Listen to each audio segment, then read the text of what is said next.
you all wanted more build videos, so I'm going to try something a little bit different this time. Rather than a character build, or one that I've played, I guess it is technically a character build, this is going to be an NPC villain that I built, though you could play them as a character if you saw fit.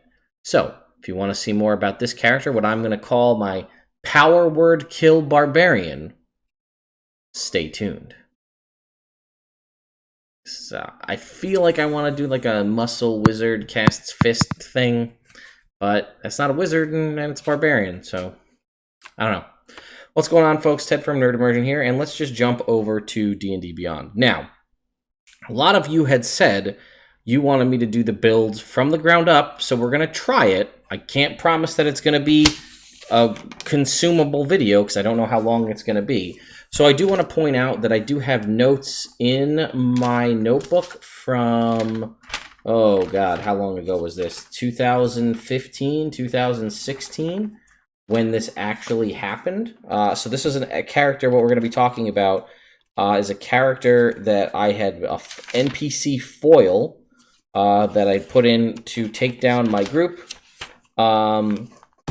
So here's the story. I will say up front, I don't know if this is an original concept. I may have read this on the internet somewhere, but I thought it was cool, and so I'm going to go over it. So the race in this scenario isn't really important. Just make sure everything, yeah. So we're going to go over here. So I remember the character was a human, and that wasn't really important to the storyline. So you can pick whatever race you see fit. Obviously, this is going to be a barbarian, so you're going to want to boost strength, dexterity, and constitution would be your prime, your ideal statistics. So I didn't really worry about the language. That wasn't important. Ability scores, I gave strength and constitution here for the human. I gave deception. That'll be important later. On the skill, and then as far as a feat, I went with tough. I honestly don't have the original character sheet because like I just have some notes in a notebook. So I don't have the original character sheet to know what the character had. I know also because it was an NPC villain and my players rolled stats and their stats were very good, I rolled stats for this character as well. I don't know if that's going to be a useful thing for the purposes of this video. That's always something I struggle with, is if I'm going to build a character, do I roll stats for them? Because my stats that I roll could be extremely swingy compared to what you would have. So anyway, that was kind of the build that we have thus far. The class is Barbarian. This was in May of 2016 was this event. I believe around this time, everybody was level 12-ish or so. I actually don't have... I don't have what level the character was either. So we're going to go with level 12 for now. And this is going to be a totem warrior barbarian. And the totem spirit is going to be bear. And that was kind of the big crux of this, right? We need that damage resistance to basically everything. So before we fill in the rest of the stuff here for ability, the aspect of the beast wasn't really important. I don't remember what they all were. So what do we have? Bear is carrying capacity. Eagle is perception. Elk was movement speed. Tiger was ability scores. And wolf was tracking. So we're going to go with... We're going to go with Tiger here, and we're going to choose Stealth, and actually I think we choose here, Athletics and Perception. We're going to choose Intimidation so the skills we chose for the class are Intimidation and Perception, and we're going to choose Stealth and Athletics for aspect of the beast. And we don't have, I don't believe we get the next one, the 14th level ability, we did not have that. So as far as ability score improvements go, I'm not going to really touch on those because I don't know what we're doing for abilities yet. So we could go with point buy, which is or standard array, to kind of give ourselves the stats that we need. So basically, as I stated, we're going to need strength, dex, and con to be a good barbarian. We are also going to need some charisma. And some wisdom, right, just for resistances to things. So I'm looking, yeah, I don't have anything really down on the paper here other than the magic items, and their hit points were significantly high. So I guess I could roll stats right over here off screen, and we could see how I do, and then go from there. And again, that's not really super great for this video, but well, that's a 16. I'll just roll them, and then we'll do two versions. We'll do the standard array version or the point buy version, and then we'll do like what it would be if I had rolled the stats. That is a 15, 16, 15. I'm doing 46, drop the lowest. That is a 9, 12. Where's my pen go? 16, 15, 12. Okay. Another 14.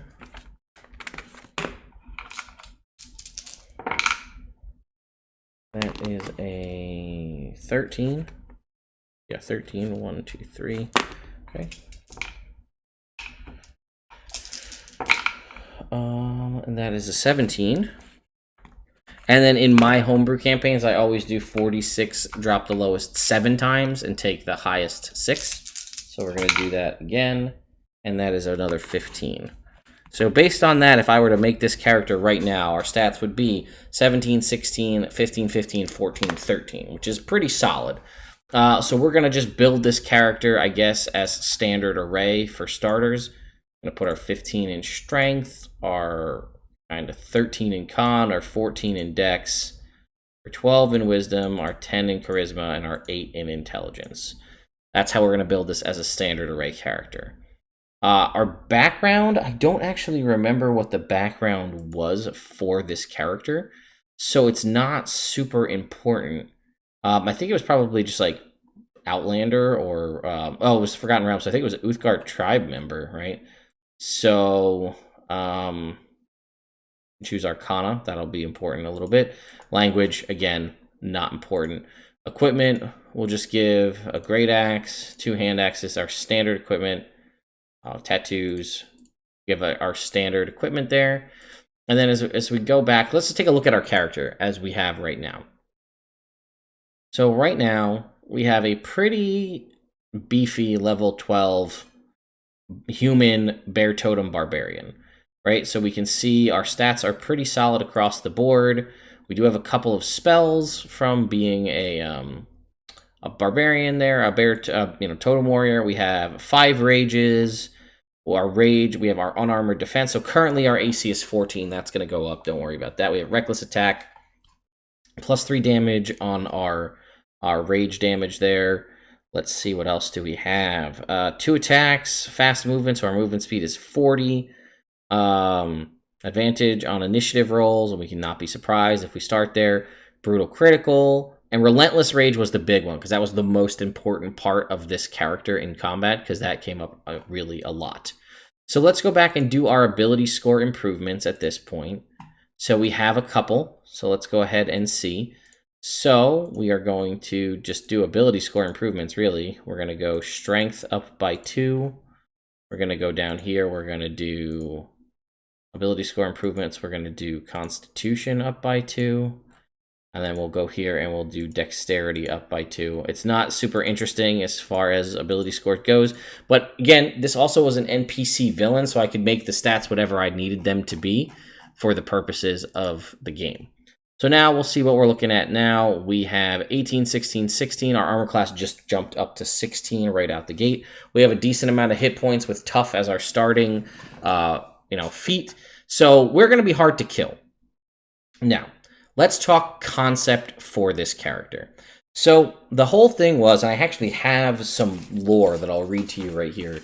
You enter Amphail and the town is deadly quiet. The wind blows through the streets as a few tumbleweeds tick, tick, tick down the road. Everyone is scared and standoffish. The 3 leaders' heads, as well as the beat-alls, which was a Beatles joke I made, heads are on the wrought iron fence out front. This is of the kind of the town hall. You also recognize the 4 heads on either side. Oh, wait, I just said that, of the beat-alls. We just did that. There are 5 other heads that you don't recognize. A DC 15 medicine check reveals that the cuts are extremely precise and the wounds are cauterized. DC 10 to 15 arcana checks proves that this was done with some kind of magic. All doors are locked, windows are boarded up. The bank the bank. Most funds have been withdrawn to give as tithing to the town ruler. The wizard doesn't. I think I have Alessandra as the name of the wizard here. The only other interesting thing was right before the wizard came to town, a large withdrawal from NPC was made. They can't be related. Okay, so basically what happened was the party arrived in this town, and it was a town that was bustling when they had been there, and now it's basically a desolate wasteland. Everybody's like that typical ghost town where people are like in like a western where they're boarding up the doors and no one wants to be in the streets, and the party's unaware. So they ran into somebody, and the person says, the new town leader is like crazy. Don't anger her. She's a wizard. Do not get her upset or she will use power word kill on you. And the party is like losing their mind. And they're like, oh my God. They know from metagaming wise that like they don't have 100 hit points, or some of them have like 101 hit points. So they can survive a power word kill. And they're like freaking out. And they're like, she's crazy. People that didn't listen, their heads are on the pikes out front of the town hall.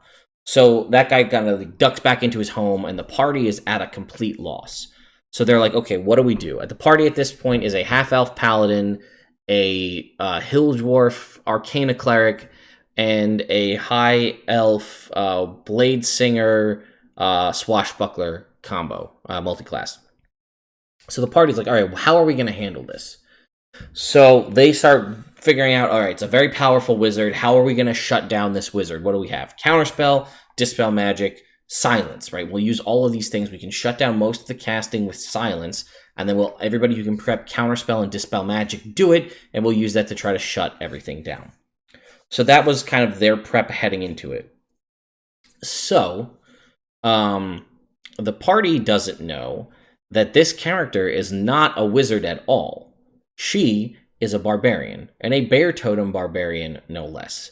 She has found some very powerful magical items in her time, and she thinks because of the way her tribe was and all this kind of stuff, she thinks that because she killed a wizard and took some wizard's items, that she is now the wizard. And she refuses to be referred to as anything but a wizard. And anyone who told her that she's not a wizard's head is now on that pike. So that's kind of the story there. So also, she had set herself up in the town hall and basically no one could get to her. She had basically set up a series of traps between the entrance to the town hall and her. So there was a significant series of a variety of different, man catchers, squishing traps, recycling blades, scything blades, darts, all sorts of rolling, dropping blocks, all sorts of crazy traps before you even get to her. Because again, these things, when all done with a little bit of flair and creation, they kind of look like they might be magical traps, building up the persona of being a wizard. So the party eventually says, let's go in and take her on. We're ready. So before they go, almost without fail, my cleric in this game could get divine intervention. So he rolls divine intervention to ask for Mistra's assistance before he goes into there. So I had that be, because he managed to get it, that she basically prevented the party from being destroyed by any of the traps. The traps went off and couldn't harm the party. I know that's not really technically how divine intervention works, but it was a cool effect to show them all the cool traps that could have killed them. And then they get to her, and she's sitting on a throne. She has a quarterstaff at her side. She's got a hood, cape with a hood up. And the party is like, we're here to take this back, and they immediately cast silence on her. She pulls the hood back, revealing, kind of braids and shaved head with tattoos on her face. She smiles at the silence, grabs her quarterstaff, twists the handle, and a head made out of lightning appears on it, and she charges the party. So what she is a barbarian, bear totem barbarian, so resistant to most kinds of damage with a significant amount of magic items. So she had on her goggles of night. So I'm going to start adding the items in just so you guys can see. She had goggles of night. She had a circlet of blasting, which is one of the first things she did as they were walking in. Is a circlet of blasting, so she can cast Scorching Ray, which makes it look like, hey, well, she's got magic. She's shooting Scorching Ray at us. She had bracers of defense because boosted that AC up a little bit. She had a where is it? Cape of the Montebank because that gives her dimension door. I think that was it. Oh, okay. So she had a couple other things. I gave her a homemade magic item. I think there may be an item that does it now called Gloves of Mage Hand. So they were gloves that just let you cast the Mage Hand cantrip. Because again, things that make you look like a wizard. She also had, I made a homebrew item, a Periapt of Wisdom, something similar to the Headband of Intellect, but something that sets your wisdom score to 19. So that could boost her wisdom up so she could be resistant to wisdom saving throws. Again, proving the point that she's a wizard, right? She's really good at resisting mind affecting things. Wizards have proficiency in wisdom saving throws. Long story short, the party is shocked. There's a silence up. They're waiting for her to start casting her spells. They're hampered by the fact that they can't cast any spells because of the silence. And she just proceeds to start wrecking them with this great axe. So this great axe, the way I had it designed is it's essentially a lightning tongue, right? So imagine a flame tongue great axe, but instead of it being fire damage, it does lightning damage. So it's a 1d12 great axe that when you activate it does 2d6 lightning damage. But it has the perception of looking just like a staff, and similar to kind of like a vibroblade or like a lightsaber, the head is actually crafted out of lightning. When you twist the handle, the lightning head comes out, and then that's when it becomes the great axe. So she's wrecking the party. They're having a really hard time. Thankfully, it's pretty difficult. They don't really have access to psychic damage. They're just trying to beat her down with sheer force. The amount of damage that they're dealing. Eventually, a couple people go down. Nobody dies. They manage to defeat the Barbarian. And then they go and they look at the staff as it clatters to the ground and the head kind of winks out of lightning existence. And they pick up the stick and read down it. And there are runes on it that reads Power Word Kill.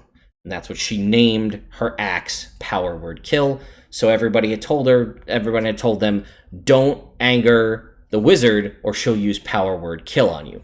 So it was really just a play on words, but it was a really interesting concept that I liked. Again, I'm going to say up front, it may not be original. I may not have been the person to make this up, but my players absolutely loved the encounter. They thought it was awesome. It got a little scary for them, right? They almost died, but the overall encounter and like the reveal of reading the staff at the end after they killed her and picked it up, that it was, and again, that it was Power Word Kill. They really enjoyed that.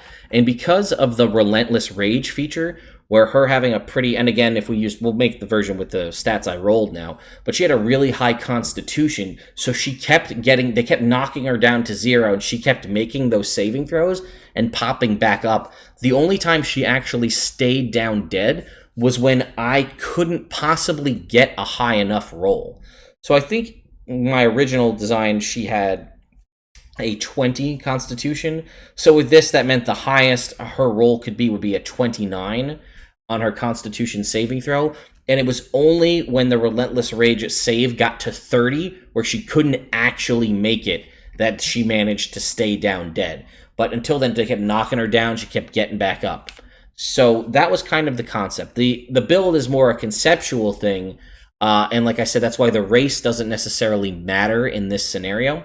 You could obviously have made her a half-orc, and that would have obviously been that much better because you would have had Relentless Endurance for another time to drop to 1 and pop back up. You would have had the extra damage on the crits. You would have had Intimidation proficiency up front. And the fact that I went with like Tiger as well as the one Totem, you can see gives her quite a few skill proficiencies. So she's nothing, not too shabby here. And then again, you could always look for additional magical items. It also depends, I should say, on how much magical items you want to give to the party, right? I have no problem throwing a lot of magic items to my party. So at the end of this fight, they managed to get Bracers of Defense, Gloves of Mage Hand. The Circle of Blasting was actually destroyed in the fight. The Goggles of Night, the Lightning Tongue Great Axe, Power Word Kill, and the Periapt of Wisdom. The Periapt of Wisdom was obviously attunement, set your wisdom at 19. The Circle of Blasting is not attunement. The Goggles of Night are not attunement. The Cape of the Montebank is not attunement. Braces of defense are. I don't think the gloves of mage hand were either. So everybody was taking these, but I think at this point the party was pretty much a full attunement all across the board. So nobody had extra slots to take things. And as it stands with this character, she only has, I think, she has the lightning. So we'll just add the Flame Tongue Greatsword in here. Just to, get this in so we have the item on the... I can always make a version of this, and when I export it out for you guys to see, there'll be a link in the description where I export it out. If you want to see that, I'll make the full final character sheet in there where you can see it'll be the Lightning Tongue Great Axe and all of that. So really all she had, she was fully attuned as well. She had the Bracers of Defense, the Periapt of Wisdom, and the Flame Tongue the Lightning Tongue Great Axe. So she was fully attuned up, but you could always find potentially you could give her a Wand of Magic Missiles, right? That could shoot out, a bunch of stuff, and that's not attunement. Now she's got Scorching Ray, she's got Dimension Door, she's got Magic Missile, all these things that make her look more like a wizard to give the perception of, oh, don't mess with her, she's a wizard, and then when they get up in the fight to actually deal with her, she just wrecks house because she's a barbarian. If you want to go overall, you could do the whole give her the Ring of Psychic Resistance, so she has resistance to every type of damage. So what I'll do right now, real quick, is we'll use the new stats that I rolled, and we'll see what she comes out to be. So we'll go here to our ability scores, and we'll switch it over to manual.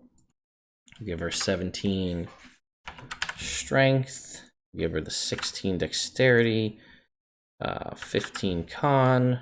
Now that we know we're going to set it to, we can make this the 13, this can be 14, and this can be 15. Now we can go and take a look at what the character sheet actually looks like.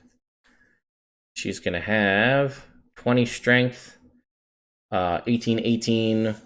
She's in a pretty good spot. We said we're going to override the score because of the item. That's going to be a 19. And we can go and take a look at what her actual... we might have been able to change stuff up on the ability scores here. So it was 17 was the base score, plus 1 from the racial bonus. So that does work out to be 18 and 20. Yeah, so everything works out pretty well.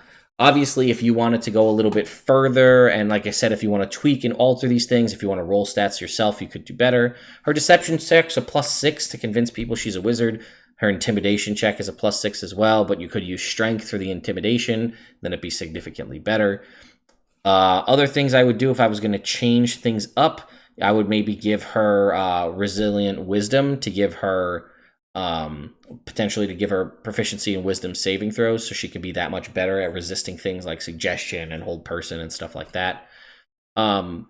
You could obviously boost her constitution as well to give her more hit points. Alternatively, you could go a different route. I went with unarmored defense because the whole point was for her to be a wizard. So I thought the kind of robes and the cloak and the kind of not having noticeable armor fit that. If you really wanted to go the other way, you could give her armor and go like adamantine armor to make her immune to critical hits, but that seems kind of pushing it and doesn't really fit the build. So yeah, I mean, anything, high dex, high con, I gave the bracers of defense to boost that. You could do ring of protection or cloak of protection possibly, right? To give a +1 to AC and a +1 to all saving throws. And like I said, if you find, I know there's been a couple in a handful of different modules, things that let you basically replicate the effects of spells without having attunement, you could really boost up that idea of being a wizard. But as I stated, the concept with that is if you give her all of these magic items and your players defeat her, then you have to give all your players those magic items, unless you have some contingency built in where the magic items go away. But this was an interesting, different concept for a build. Like I said, it is a build. You could replicate this yourself. It actually might be kind of fun to play a barbarian character who thinks that they're a wizard. But that also kind of works a little bit on, like, the whole concept of this was built on having magic items. So maybe if you're playing in a game that starts later on and the DM says you're going to start with some magic items, maybe then you can build that up in that concept of, no, I'm actually a wizard. Only refer to me as a wizard, but realistically you're the barbarian. And obviously this build could have been done with just a quarterstaff, right? As the main weapon, wielding a quarterstaff. You could have tacked on great weapon fighting to be able to reduce the damage and increase it. And if you crit, then you could do the bonus action attack and all that kind of stuff. I like the idea of what looked like a staff, but it then turned into a great axe that was made out of lightning. Again, it could just be a quarterstaff and just beat people with a stick. That's an option too. So let me know what you think in the comments down below. This is my second time doing one of these build videos. Everybody was asking for more background and lore and stuff on the character. This happened to be a villain, so I had some of that. So I gave you what I had. I tried to do the build as best I could. And again, I will export a copy of this to a shared drive folder where you could download it with all the custom magic items tacked onto it.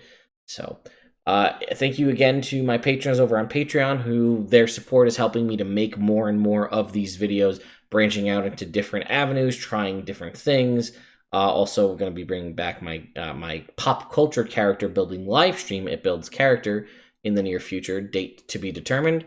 And if you haven't subscribed to the channel already, I would greatly appreciate it. And if you are one of the few people who made it all the way to this point in the video, I really appreciate you. Thank you very much. I'll see you next time.